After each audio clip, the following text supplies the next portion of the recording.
Do you like antiques and history?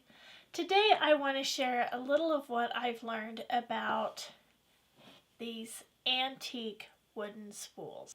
Now, I've had these wooden spools for quite some time, and recently my sister gave me some of hers, but I've always really kind of wondered what they were used for and why they are different sizes, and I don't know, I just wanted to look into the history of them, and I did just that.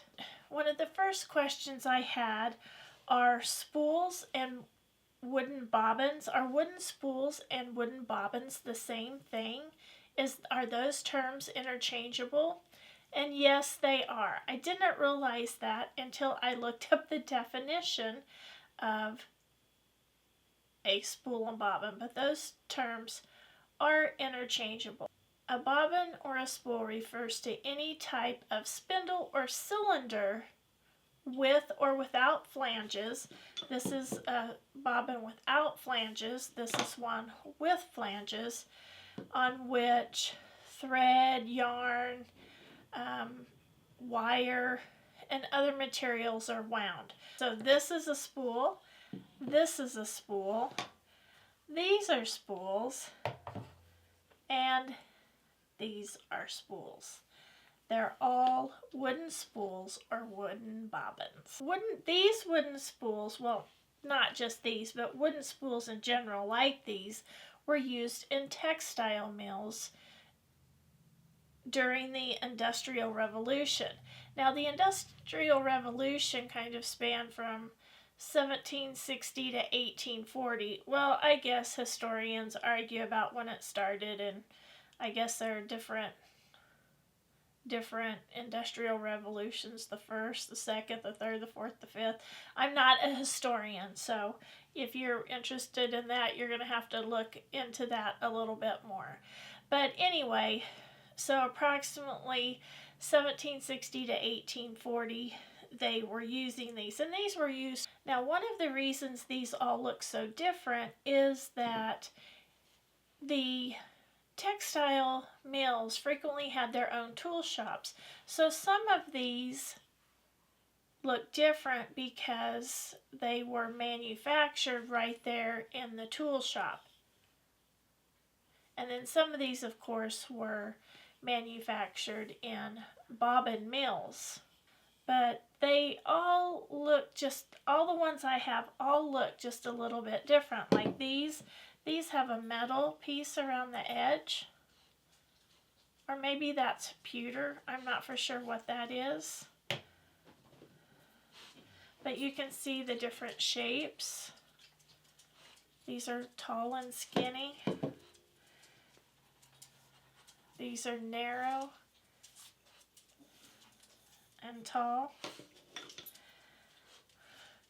But they're all just a little bit different. As I was looking into the information, a lot of these are made out of birch and ash because those were the preferred woods, but now they are made of other woods too. But I think that ash and birch were the preferred woods used for creating these. Now, cotton thread became available in the United States in the 1800s, and thread began being put on spools around 1820. And the wooden spools came in use around 1820. Now, I thought this was interesting. These were like pop bottles. I remember as a young girl collecting pop bottles, empty pop bottles, and taking them in for deposits. My brothers and sisters and I did that. But you could do the same thing for these. So women would save these and return them for a deposit, and then they would be recycled or reused just like the pop bottles would be. I thought that was really, really interesting. Now, I learned another interesting thing. So these spools, several of mine have Coates and Clark on them. And Coates and Clark was a thread company. We still see that today. Coates and Clark still puts out thread.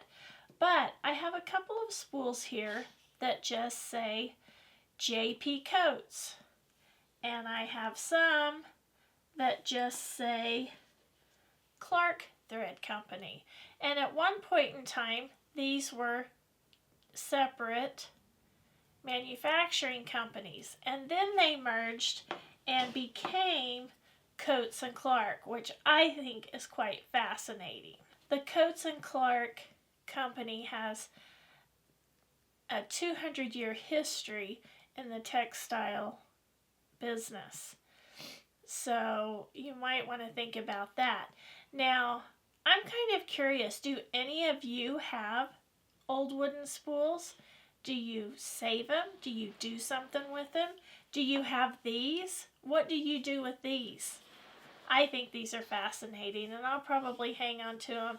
Just, I don't know, because I think it's neat to have a bit of the Industrial Revolution, perhaps.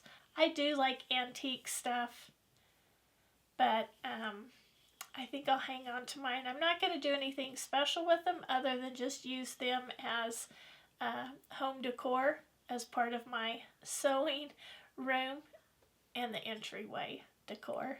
But tell me in the comments below if you have any of these spools. And if you have some additional information, be sure to put that in the comments below too. There were bobbin mills that made these, and they made all kinds of different bobbins. In the description below, there are 2 videos if you're interested in seeing how some of these, a bobbin mill ran. There is a historical bobbin mill called Stott Park Bobbin Mill that is still working today. I don't know that they produce these to sell. Maybe they do. I'm not absolutely for sure on that. It's more of a historical place now, but I thought those 2 videos were quite fascinating, and I learned a lot from watching those. So those are 2 things that you might be interested in watching.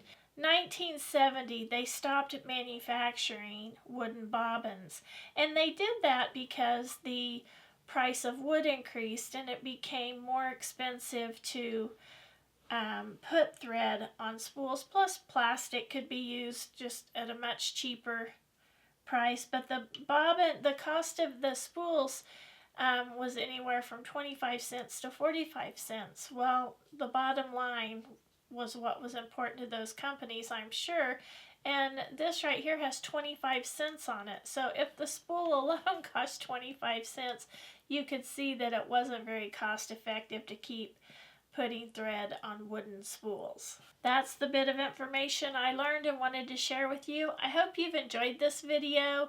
If you have, please be sure to like, subscribe, and share. And until next time, have fun quilting.